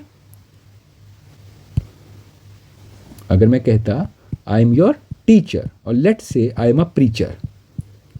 teacher और प्रीचर में अंतर पता है ना. टीचर का काम सिर्फ शिक्षक का होता है, पढ़ाने का, और प्रीचर का काम क्या होता है, ज्ञान देने का. लाइक ओशो, आप उनके शिष्य नहीं हो गए, लेकिन आप वो एक अच्छे प्रीचर थे, एक अच्छे वक्ता थे, आप उनको सुनते हो आज भी उनके पुराने ऑडियोज़ को. ठीक है, Mahatma Buddha, Gautam Buddha, he was also a preacher. आपने उनको कभी फेस नहीं किया. गौतम बुद्ध ने अपने जीवन में कोई किताब नहीं लिखी, वो प्रीचिंग देते थे. उनके बाद बुद्धिस्ट काउंसिल हुई जिसमें उनके शिष्य आनंद और बहुत सारे लोगों ने जो 4 बुद्धिस्ट काउंसिल है उसमें उनकी सारी रचनाओं को कंपाइल करके अलग अलग धर्म पिताकाएँ बनाई। महावीर स्वामी जो थे, उनसे पहले के जो 23 तीर्थंकर थे, उन्होंने भी बहुत सारी प्रीचिंग्स की। तो प्रीचर का मतलब है ज्ञान देना, टीचर का मतलब क्या, फेस टू फेस करके आपको पढ़ा रहा है। टेक्निकली इस समय मैं आपका प्रीचर हूँ, नॉट योर टीचर। एनीवे, तो अगर कोई टीचर या प्रीचर आपको कहता है यही सारी बातें, शराब मत पीना, सिगरेट मत पीना, ये मत पीना, इसके ये हेल्थ के ऊपर, आप कहोगे यार फालतू बहुत बोलते हो, ठीक है, आप समझ रहे हो। लेकिन वही मैं कह दूंगा कि धर्म में इस बात की मनाही है, अगर तुमने ये किया तो तुम्हारे ऊपर कंधे पे चित्रगुप्त बैठा हुआ है जो ये सब हिसाब किताब कर रहा है, तो आप वो हर चीज़ का पालन करेंगे। यानी the element of the super natural element in form of the God is created to impose morality on you, morality और एथिक्स ऑन यू। इसीलिए कहते हैं religion when divorced from morality it simply becomes a chunk of superstitions. यानी कि अगर किसी धर्म से आप नैतिकता को हटा दीजिए तो वो सिर्फ सुपरस्टिशंस यानी अंधविश्वास का एक टोकरा बन के रह जाएगा।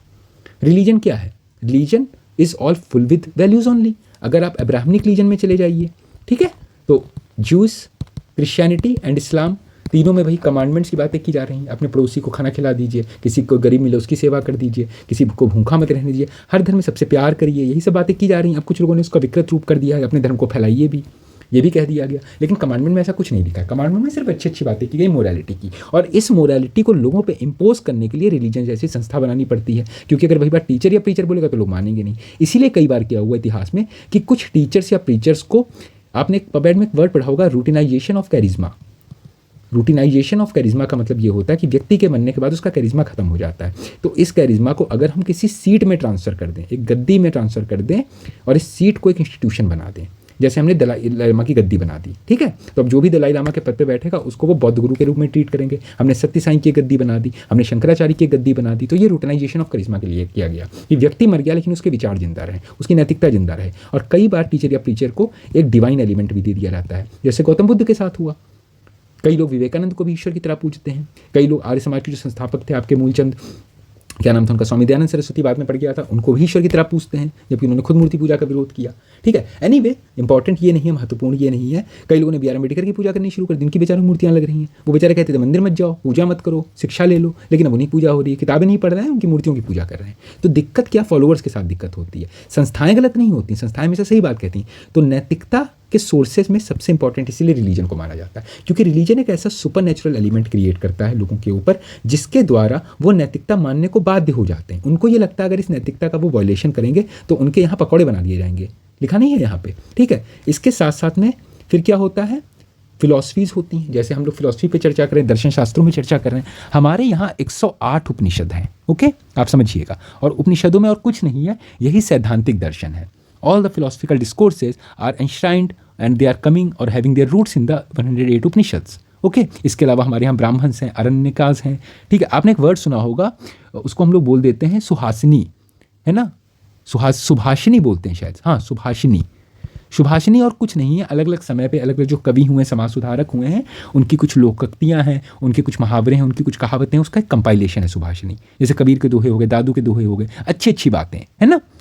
रही मन पानी राखिए, बिन पानी सब सून, साधु ऐसा चाहिए जैसा सूप सुभाए, सार सारी को गही के थोता दे तोड़ाए। तो ये सारी चीज़ें सुभाषिनी में आती हैं। इसके लिए आपको किसी रिलीजन की ज़रूरत नहीं, किसी डिवाइनिटी की ज़रूरत नहीं है, सिर्फ एक नैतिक चरित्र होने की आवश्यकता होती है। इसीलिए जो फिलॉसफीज़ होती हैं ये एथिक्स का एक बहुत अच्छा स्रोत बन जाती हैं। कल्चर एंड द सोसाइटी, जिस समाज में आप रहते हैं, जिस सभ्यता या जो भी आपकी मतलब संस्कृति है जिसमें आप पल बढ़ रहे हैं, ये भी आपके ऊपर एक नैतिकता का आधार देती है, एक स्रोत बन जाती है नैतिकता का। क्योंकि देखिए कल्चर एक दिन में नहीं बनता है, ठीक है। कल्चर जो होता है एक सिविलाइजेशन का एक इंटेंजिबल एस्पेक्ट होता है। एक सिविलाइजेशन एक छोटी, जैसे हड़प्पा सिविलाइजेशन था, IBC सिविलाइजेशन था, इंदसली सिविलाइजेशन था, ये सिविलाइजेशन, ये सभ्यताएं बनती हैं और खत्म हो जाती हैं। लेकिन कल्चर जो है एग्जिस्ट करता है। सनातन कल्चर कब से चला रहा है? आर्यन पीरियड से चला रहा है, उससे पहले से चला रहा है। कॉन्टिन्यूटी एक आप देखने में पा रहे हैं। तब भी लोग हवन कर रहे थे, आज भी हवन कर रहे हैं। तब भी लोग पेड़ पौधों की पूजा कर रहे थे, आज भी कर रहे हैं। तो there is a emphasis on natural entities, ये आपके कल्चर में इंश्राइंड है, ठीक है। आप कभी भी बरगद या पीपल का पेड़ नहीं काटेंगे, कभी पेड़ के नीचे गंदगी नहीं करेंगे, ठीक है। नदी को गंदा करने को मनाही की गई है, लेकिन लोग करते हैं। तो ये सब कहीं ना कहीं कल्चर से ही आ रहा है, ठीक है। जीव जंतु की हत्या मत कीजिए। ऐसा नहीं कि सोसाइटी और कल्चर हमेशा आपके ऊपर CCTV कैमरे का काम करते हैं, कभी कभी बहुत अच्छी बातें भी सिखाते हैं, ठीक है। बड़े बूढ़ों की इज्जत करिए, क्योंकि ऐसी मानना है कि उनको जीवन में बहुत अनुभव मिला है, बहुत एक्सपीरियंस मिला है। तो हो सकता है आपको वो गलतियां दोहराने की जरूरत ना पड़े, उनके अनुभवों से ही कुछ सीख लीजिए, ठीक है। ट्रेडिशंस यानी कि परंपराएं, ये भी आपके ऊपर एक एथिक्स के ऊपर मतलब एथिक का सोर्स। अच्छा, आप सोचते हो हमेशा क्या नेगेटिविटी है? ट्रेडिशंस या मान्यताएं क्यों जरूरी होती हैं, आप समझिएगा बात को। जैसे कई बार हम कहते हैं कि पुराने लोग, बड़े बुजुर्ग लोग जो होते हैं, कुछ कह गए हैं तो सही कह गए हैं, है ना? क्या मतलब इस बात का? तो यहाँ पर आप देख रहे हैं कि मैंने कहा जो ट्रेडिशंस होते हैं, तो ट्रेडिशन के नाम पे आपको मोहब्बत का अमिताभ बच्चन याद आ जाएगा। परंपरा, प्रतिष्ठा और अनुशासन। मैं पढ़ा रहा हूँ तो हो सकता है स्पेलिंग मिस्टेक कर दूँ जल्दबाजी में, ठीक है? मेरा फोकस क्योंकि आपको पढ़ाने पे ना कि लिखने पे है, but still I am giving you some insights on that. तो ट्रेडिशंस या परंपराएं क्यों आवश्यक हो जाती हैं नैतिकता करने के लिए? आप इमेजिन करिए, एक लड़का और लड़की की शादी होती है, तो ट्रेडिशंस या परंपराएं यही कहती हैं कि अब तुम भैया घर की बहू हो, ठीक है? तुम्हारे ऊपर कुछ लिमिटेशन है। पति से भी एक्सपेक्टेड होता है एक पति धर्म, पत्नी से एक्सपेक्टेड होता है पत्नी धर्म, ओके? इसके अलावा और भी बहुत सारे धर्म होते हैं। भातृ धर्म होता है एक, भाई का भाई के लिए, पितृ धर्म होता है, मातृ धर्म होता है, बहुत सारे धर्म होते हैं। और ये एक तरह के कुछ फैमिली ऑब्लिगेशंस लगाते हैं, राइट्स एंड ड्यूटीज टाइप की चीज़ें लगाते हैं। ये सब परंपराओं से आए, ट्रेडिशन से आए कि घर की बहू जो है उसको थोड़ा सा मर्यादित रहना चाहिए। अब आज की डेट में क्या हो रहा है, सबके एक्स्ट्रा मैरिटल अफेयर चल रहे हैं, कुछ प्री मैरिटल अफेयर करके। मैं देखिए भी सही गलत पे नहीं जा रहा हूँ, मैं भी ट्रेडिशन के पर्सपेक्टिव से आपको एथिक्स बताने की कोशिश कर रहा हूँ कि how traditions act as a source for the ethics. समाज में, हमारे परिवारों में कुछ परंपराएं होती हैं, कुछ ट्रेडिशंस होती हैं जो समय के साथ इवॉल्व हुई हैं। उन्होंने अपने जीवन में कुछ चीज़ों को देखा है कि अगर आप हस्बैंड और आप वाइफ के बीच में मोनोगैमी को डेवलप नहीं करेंगे तो उस केस में आगे चल के बहुत कॉम्प्लिकेशन हो सकते हैं, फैमिली टूट सकती है। There could be a situation of single parenting. What is the reason that the suicide rates have recently seen an unprecedented rise when compare to the traditional agrarian societies?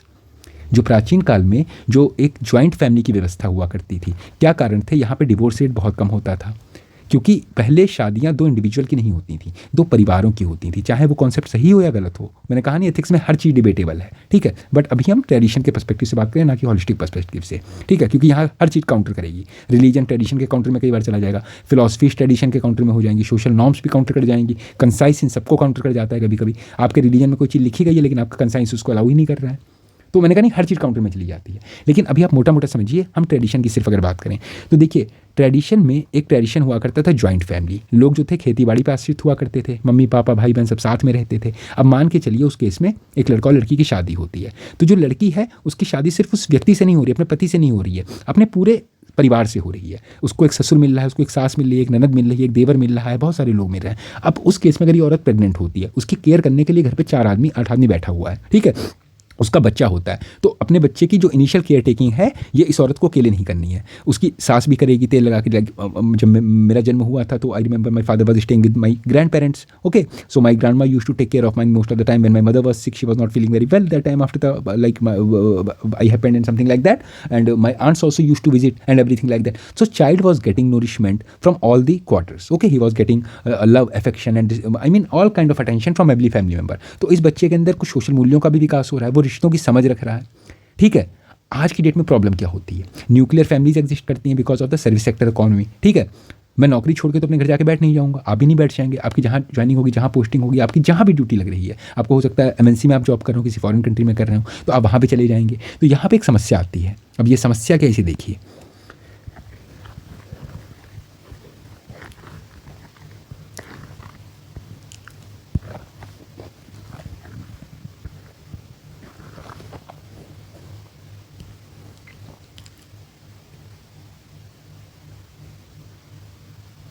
तो यहाँ पे समस्या ये आ रही है in the nuclear families that there is something by the name of 1 or 2 people who are staying in a family like the husband and the wife। अब इनके बच्चा हो गया तो हस्बैंड वाइफ दोनों वर्किंग थे, चलो ठीक है, उसको मान लीजिए अब आपको पता ही है आजकल वो छुट्टियां मिल जाती हैं 2 साल के लिए, ठीक है? आजकल तो हस्बैंड को भी मिलने लगी हैं, but the thing here is that there is no one to take care of the baby apart from the husband and the wife. इस वाइफ को अपने जो हस्बैंड की फैमिली से कोई अटैचमेंट ही नहीं हो पा रहा है। आप कहेंगे कि ये उसको कहीं ना कहीं लिबर्टी दे रहा है, फ्रीडम दे रहा है, वो तो ठीक है। कई बार क्या होता है कि अब जो रिश्ता है वो सिर्फ 2 लोगों के बीच में रह गया, एक छोटी सी गलतफहमी, एक छोटा सा कोई इनके बीच में इशू होता है और इनके बीच में डिवोर्स की सिचुएशन आ जाती है। छोटा सा लड़ाई झगड़ा हो गया, खाने में नमक कम है, फोटो पे लाइक कम आए, तुमने मुझे टाइम नहीं दिया। अब टाइम क्या नहीं दिया, हो सकता है दोनों इंगेज हों कहीं पे, बिजी हों काम में, ज़्यादा टाइम नहीं दे पा रहे हैं। पहले क्या था, जॉइंट फैमिली में रह रहे थे, हस्बैंड ने टाइम नहीं दिया, ननद टाइम दे रही है, देवर टाइम दे रहा है, ससुर टाइम दे रहा है, सास टाइम दे रही है, आपके सबके साथ टाइम स्पेंड करो थोड़ा थोड़ा, आपका मन लगा हुआ है। लेकिन जब आप अकेले रहते हो तो छोटी छोटी चीज़ें भी इशू क्रिएट करती हैं। इसीलिए कई बार कहा जाता है with the evolving nature of the society the institution of marriage is being getting down. अब इसकी वजह से क्या हो रहा है, आपने नई नई बीमारियों के नाम सुनी है। आज से पहले 10 साल पहले डिप्रेशन तो होता नहीं था, आप बात को समझ रहे हैं? अभी मैंने कल परसों पढ़ा था कि एक 18 साल की लड़की थी, उसने जेई का एंट्रेंस एग्जाम दिया, ठीक है, एंट्रेंस एग्जाम नहीं निकला, उसने सुसाइड कमिट कर लिया। ये क्या शो करता है? Declining social values, you are over emphasising and stressing over the child. बच्चे पे आप पेरेंटल प्रेशर ज़्यादा क्रिएट कर रहे हैं। एजुकेशन का जो ऑब्जेक्टिव हुआ करता है इनकलकेशन ऑफ द वैल्यूज़, इसकी जगह आप खाली क्या है, सिलेक्शन ले लो। रिजेक्शन हो गया, सुसाइड कर लो। आईएएस के 2 अटेम्प्ट तो तीसरे अटेम्प्ट नहीं निकला, सुसाइड कमिट कर लो। अरे आईएएस नहीं हुआ, कुछ और होगा, पीसीएस होगा, और पीसीएस भी नहीं होगा तो कुछ और होगा। इतना पढ़ लियो, कुछ तो कर ही लोगे, मरने से क्या होगा, है ना? तो emerging rates of the suicide, depression, divorces, alimony, ये जितने इश्यूज हो रहे हैं, तो कहीं ना कहीं changing nature of the society, changing nature of the family पे यूपीपीएससी पे कम से कम 5 से 6 बार क्वेश्चन पूछ चुका है। अब आपको समझ में आ रहा होगा कि ट्रेडिशन जो है वो एथिक्स को कैसे इस्टेब्लिश करते हैं। वो हस्बैंड और वाइफ के कई तरह के बिहेवियर पे रेगुलेशन लगाते हैं, और जब वो रेगुलेशन टूटने लगते हैं, देखिए समाज में इंस्टीट्यूशंस का होना बहुत ज़रूरी है, सोशल इंस्टीट्यूशंस का। जब आप एथिक्स आगे पढ़ेंगे तो आपको बुराइयां करने के साथ साथ प्रपंच तो हम लोग करेंगे ही, साथ साथ में इसका सिग्निफिकेंस या महत्व भी बताएंगे। अगर आप सोशियोलॉजी के स्टूडेंट हैं या इंडियन सोसाइटी पढ़ रहे हैं, क्योंकि जीएस में आपका इंडियन सोसाइटी भी आता है, तो आपको सोशल इंस्टीट्यूशंस की सिग्निफिकेंस पता होनी चाहिए, इनका महत्व पता होना चाहिए, ठीक है? तो यहाँ पर ये काम करते हैं। अब हम आगे चलते हैं।